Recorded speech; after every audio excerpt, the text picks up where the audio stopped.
In the world of music, some artists stand in the spotlight, and others quietly shape the sound of entire generations.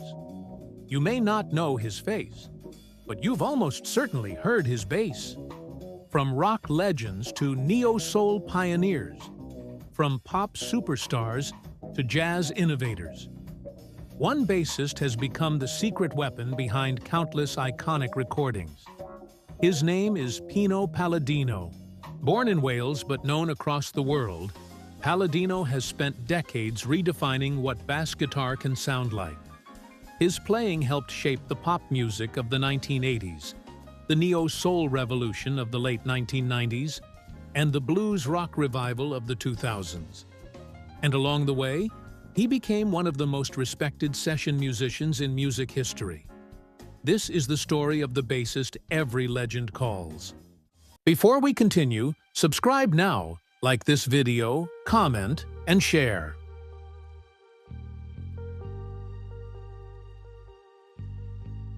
Pino Palladino was born Giuseppe Henry Palladino on October 17, 1957, in Cardiff, Wales.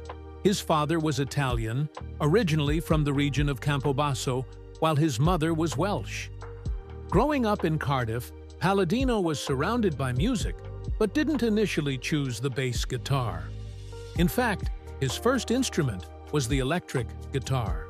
He began playing guitar at age 14. But a few years later, everything changed. At 17, Palladino picked up the bass guitar for the first time. Within a year, he discovered an instrument that would define his career: the fretless bass.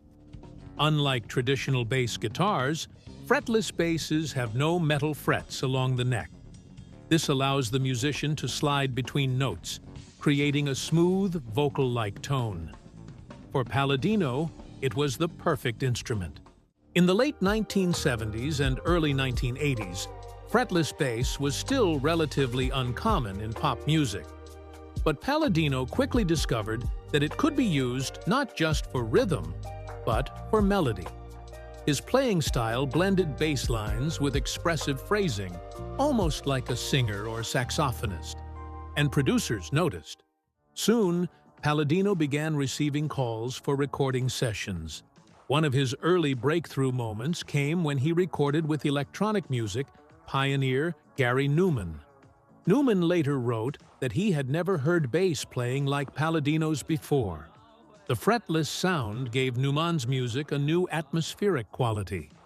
Suddenly, producers across the industry wanted that same sound. In 1983, Palladino played on a song that would define his early career. The track was "Every Time You Go Away" by Paul Young. The song became an international hit. But what many listeners remember most is the bass.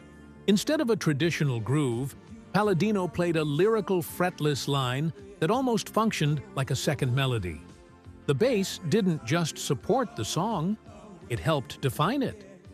From that moment on, Palladino became one of the most in-demand session bassists in the music industry. During the 1980s and 1990s, Palladino worked with an astonishing list of artists. Among them, David Gilmour, Phil Collins, Elton John, Tears for Fears, Don Henley, Jeff Beck, Adele, 9 Inch Nails, Paul Simon. His versatility allowed him to move effortlessly between genres such as rock, pop, funk, jazz, and soul. In fact, Palladino became known as a first-call session bassist, the musician producers would call when they needed the perfect groove. But his career was about to take an unexpected turn.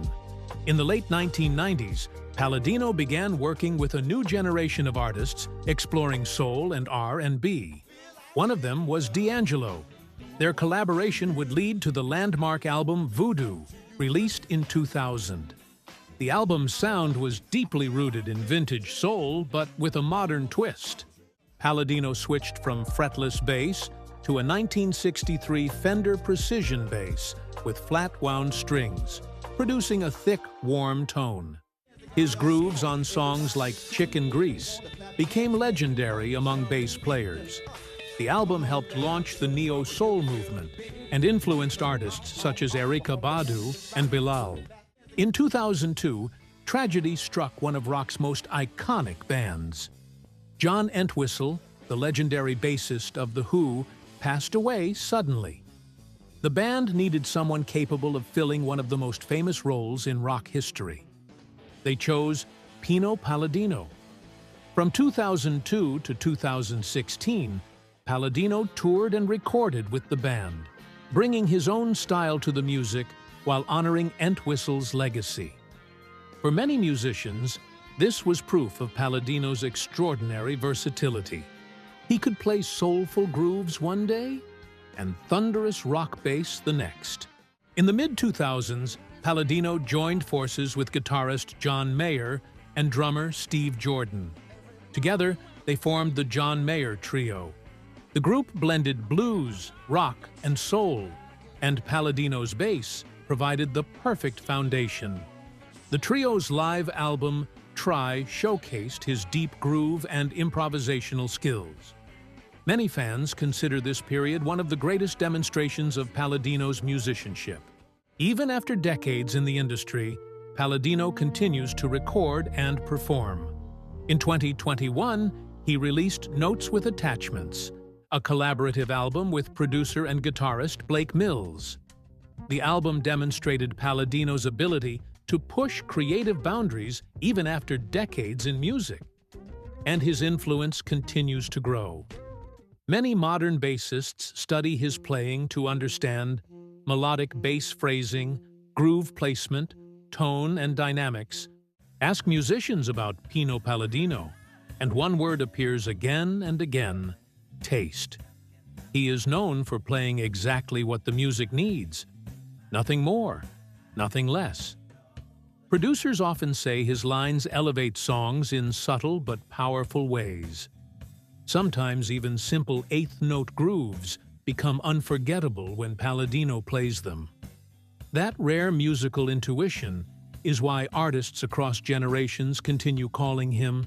Pino Palladino may not always stand at the center of the stage, but his music speaks louder than fame. For more than 4 decades, his bass has shaped the sound of rock, soul, pop, and jazz. From the fretless melodies of the 1980s, to the deep grooves of neo-soul, to the stadium stages of rock legends, Palladino has quietly become one of the most important bassists in modern music. And for millions of listeners around the world, his sound is unforgettable. Thank you for watching. Don't forget to subscribe, like, and share. See you in the next video.